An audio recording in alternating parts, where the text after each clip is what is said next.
خیریت؟ میں اللہ کا کرم. آپ کی صحت مجھے پہلے بتائیں ٹھیک ہے؟ آپ کی عنایت جی، اللہ کا شکر. اچھا گاندھی صاحب، مسیار ہم ڈسکس کر رہے ہیں، ٹیمپرری میرج جو سعودی عربیہ میں فتویٰ آ گیا کہ آپ وقتی طور پہ شادی کر سکتے ہیں. ہو یہ رہا ہے کہ جب میں نے اس کے لیے انویسٹیگیٹ کیا تو مجھے ایسی بہت سی سٹوریز پتہ چلیں کہ جہاں پہ لوگ ویکیشن کے لیے جا رہے ہیں تو وہ جاتے جاتے مہینے کے لیے ایک شادی کر کے لے گئے اور اس کے بعد آ کے انہوں نے بڑی کنوینئنٹلی اس کو طلاق دے دی. اور کچھ عورتوں کے ایفیڈیوٹس آپ چاہیں تو انٹرنیٹ پہ گوگل وغیرہ پہ بڑے آرام سے اویلیبل ہیں کہ وہ کہہ رہی ہیں کہ دیکھو نا مجھے اس کے لیے BMW گاڑی مل گئی، 30,000 درہم مل گئے، یہ مل گیا، لائف از گڈ. اس کی اسلام میں کوئی اجازت ہے؟ نہیں، اسلام میں اس کی کوئی گنجائش نہیں ہے. اسلام میں شادی شادی ہوتی ہے، شادی کے ارادے سے کرنی چاہیے. یہ تو بدکاری کو قانونی صورت دینا ہے اور اللہ تعالیٰ کے بنائے ہوئے قانون سے انحراف کرنا ہے. اس کی کوئی گنجائش نہیں ہے اسلام میں. ابتسام صاحب، آپ جب چاہیں آپ بیچ میں بول سکتے ہیں کیونکہ مجھے پتا ہے آپ اس بات سے اختلاف کر رہے ہیں. نہیں، میں نے تو پہلے ہی بات کی، میں گاندھی صاحب کی اس بات سے ہرگز اختلاف نہیں کر رہا کہ ٹیمپرری میرج کی اسلام میں اجازت ہے. میں مسیار کی اس ٹرم کی بات کر رہا ہوں جس ٹرم کے مطابق عورت اپنے بعض رائٹس کو جو ہے دستبردار ہوتی ہے، کمپرومائز کرتی ہے. اس میں ٹائم لیمیٹیشن کا تو قطعاً میرا گاندھی صاحب کا بالکل اتفاق ہے، بلکہ جمی فقہا کا سوائے ایک مکتب جو ہے اس کو میں مینشن نہیں کرتا، ان کا صرف اس کے اندر ایک جو ہے ورڈکٹ فرق ہے. لیکن میں یہ بات سمجھتا ہوں جہاں تک تعلق ہے عورت کے بعد حقوق سے دستبردار ہونے کا، جیسے گھر دماد والا ایلیمنٹ موجود ہوتا ہے، یا پولی گیمی کی شکل میں ایک عورت جسٹس سے بعض تقاضوں سے ازہود کمپرومائز کرتی ہے، یعنی امراۃ خافت من بعضها نشوزا و ارادہ کہتا ہے، تو اس کے اندر کوئی حرج والی بات نہیں. لیکن اگر آپ مسیار کو بالکل یہ پرٹیکولرلی کہہ رہے ہیں کہ اس کا مطلب ٹیمپرری شادی ہے، آپ اس ٹرم کا ترجمہ وہ کر رہے ہیں جو اس وقت آپ کی پرسیپشن میں ہے، تو اس ٹرم کے اندر میرا موقف بالکل گاندھی صاحب کے ساتھ آئیڈینٹیکل ہے.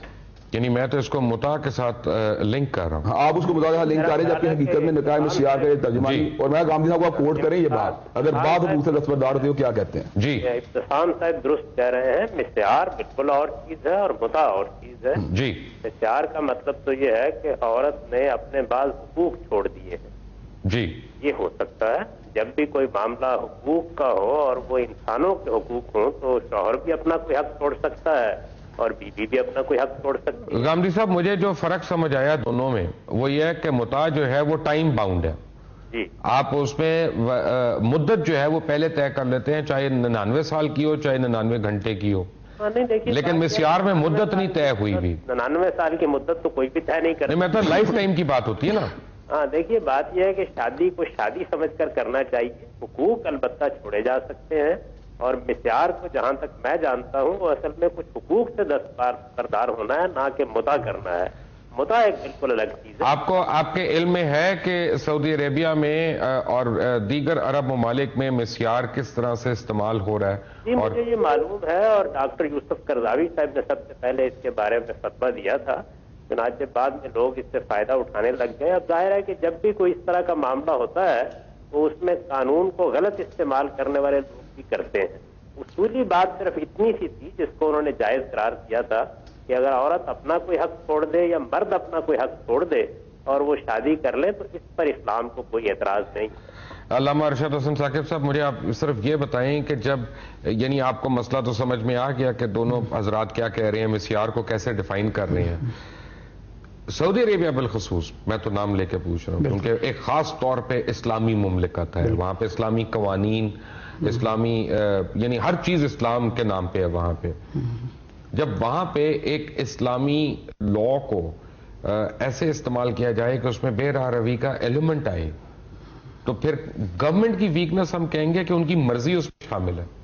نہیں، ابھی پہلی بات تو یہ نا کہ مسیار کی پوری ڈیفینیشن ہمارے اس وقت سامنے نہیں ہے کہ فتویٰ کیا آیا ہے کیا نہیں آیا. جیسا کہ حافظ ابتسام الہی ظہیر صاحب نے اور جاوید غامدی صاحب نے کہا کہ اگر تو اس کی تعریف یہ ہے کہ محدود مدت کے لیے نکاح ہوتا ہے، اور ہم یہ فی الحال کم از کم یہ سوچ بھی نہیں سکتے کہ سعودی حکومت محدود مدت کے کسی نکاح کو جائز قرار دے. نہیں، اس میں مدت کی قید نہیں ہے. وہ بات تو نکل گیا. یہ بات اگر نکل گئی ہے تو اس کے بعد جہاں تک حقوق کا مسئلہ ہے تو انسانی حقوق جنہیں ہم حقوق العباد شریعت کی زبان میں کہتے ہیں، ان کا تو مسئلہ یہ ہے کہ جب صاحب حق اس سے دستبردار ہو جاتا ہے، اس کو معاف کر دیتا ہے، تو اس کی دوسرے فریق کے اوپر تو لائبلٹی نہیں رہتی. مجھے تو غامدی صاحب اور علامہ ابتسام الہی ظہیر صاحب آپ صرف دونوں میں یہ بتائیں کہ اس سے فائدہ مردوں کو ہے کہ عورتوں کو ہے؟ اس میں دونوں کو فائدہ ہے. میں سمجھتا ہوں مرد کو فائدہ یہ ہے کہ ایسی صورت کے اندر جو ہے مرد مساوات بھی ہے اپنا اکنامک لیول کے اوپر، تو جو اللہ تعالیٰ نے اس پہ لائبلٹی عائد کی ہے کہ وہ انفاق کرے، اگر اس کو عورت اس کے اندر سپورٹ کرتی ہے، بسا اوقات تو آپ کو حدیث طیبہ اس طرح کی مثالیں مل جائیں گی کہ عورتوں کو صدقہ دینے کے لیے انکریج کیا گیا ہے اپنے شوہر کو. تو میں سمجھتا ہوں اگر اپنے بعض حقوق کو چھوڑتی ہے، اس کے اندر مرد کو ریلیف ملتا ہے اکنامک لیول کے اوپر، اور عورت کو اس کے اندر فائدہ یہ مل رہا ہے کہ بعض ایسی عورتیں جو کہ صاحب حیثیت تو ہیں لیکن ایج کے گروپ میں پہنچ چکی ہیں جہاں پہ شاید ان کا کوئی بر لینے کے لیے، شادی کرنے کے لیے تیار نہیں ہے، اگر وہ اپنے بعد اکنامک حقوق سے دستبردار ہوتی ہیں تو ان کو اچھی شادی کے امکانات بھی ان کے لیے روشن ہو جاتے ہیں. گامدی صاحب یہ درست فرما رہے ہیں، حقوق کی سے دستبردار ہوتے ہیں، اور حقوق کی دستبرداری کبھی مرد کے لیے فائدہ مند ہوتی ہے، کبھی عورت کے لیے. اس کا تعلق معاہدے سے ہے. میں اس بات کو آپ کو ایک مثال سے واضح کرتا ہوں. دیکھیے ہمارے ہاں نکاح نامے میں یہ طے کر دیا گیا ہے کہ عورت چاہے تو وہ طلاق کا حق لے سکتی ہے. اس میں بھی مرد کیا کرتا ہے، ایک حق اس کے پاس ہے، وہ عورت کو تفویض کر دیتا ہے. تو یہ چیز بھی اسی اصول پر جائز قرار دی گئی ہے. جب نکاح ہوتا ہے تو نان و نفقے کی ذمہ داری مرد پر آ جاتی ہے، اس کو مہر بھی ادا کرنا ہوتا ہے. عورت یہ کہتی ہے کہ میں مہر معاف کر دیتی ہوں، میں نہیں لیتی، یا یہ کہتی ہے کہ میں نان و نفقے کا مطالبہ نہیں کروں گی، یا یہ کہتی ہے کہ میں تمہیں اپنی طرف سے کچھ دے دوں گی. تو یہ تمام وہ چیزیں ہیں کہ جو باہمی رضامندی سے طے ہو سکتی ہیں. نکاح کا مطلب صرف یہ ہے کہ عورت اور مرد کا تعلق علانیہ ہے، وہ موقت نہیں ہے، میاں بیوی کی حیثیت سے ہے. شخص جانتا ہے کہ یہ میاں بیوی ہیں اور ان کی اولاد کے حقوق. گامدی صاحب یہ کیسے میاں بیوی ہیں کہ جنہوں نے صرف اپنی مرضی کو چند گھنٹے کے لیے آپس میں ملنا ہے، اور نہ بیوی کی رخصتی ہونی ہے، نہ اس نے گھر داماد بننا ہے، اس کے بعد جب ان کو کنوینئنٹ ہے انہوں نے ایک دوسرے کو چھوڑ دیا، اس کے اوپر کوئی بائنڈنگ ہے نہ اس کے اوپر کوئی بائنڈنگ ہے. اگر اتنا نان نقطے کی اتنی آزادی ہوتی تو اسلام جو ہے وہ مہر کے اوپر، حق مہر کے اوپر زور کیوں دیتا؟ ان ساری باتوں کا سوال آپ سے ہم پوچھیں گے ایک چھوٹی سی بریک کے بعد. جاوید گامدی صاحب لائن پہ ہیں، علامہ ارشد حسن ثاقب صاحب ہمارے ساتھ ہیں، اور علامہ ابتسام علیہ ظہیر صاحب بھی ہیں. We come back after break. Take a break. Welcome back from the break. اور بریک پہ جانے سے پہلے آپ باتیں سن رہے تھے جاوید گامدی صاحب کی، ان کے ساتھ علامہ ابتسام علیہ ظہیر ہیں اور علامہ ارشد حسن ثاقب صاحب ہیں. گامدی صاحب، علامہ حضرات، آپ دونوں سے ایک ہی سوال میں پوچھ رہا ہوں، اور آپ پلیز جس کا دل کرے آپ اس سمجھ آئے بول لیں. اس میں جو نکاح ہم نے جو بچپن سے سنا ہے اور پڑھا ہے، یہ ایک بڑی حرمت والا لفظ ہے، اور طلاق گو اس کی اجازت تو دی گئی ہے، لیکن جو میں نے جہاں تک پڑھا ہے وہ یہ ہے کہ اللہ تعالیٰ نے انتہائی ناپسندیدگی کا اظہار کیا ہے طلاق کے اوپر، اور یہ فرمایا کہ بالکل ناگزیر وجوہات اگر ہوں تو اس وقت طلاق دی جائے جب بالکل ہی گزارا نہ ہو سکتے. تو جب ہم مسیار جیسی چیزیں سامنے لے کے آتے ہیں اور وہ اس طرح سے استعمال ہو رہی ہیں، تو نکاح کی حرمت جو ہے وہ خود کوسچن مارک نہیں اس پہ آ جاتا؟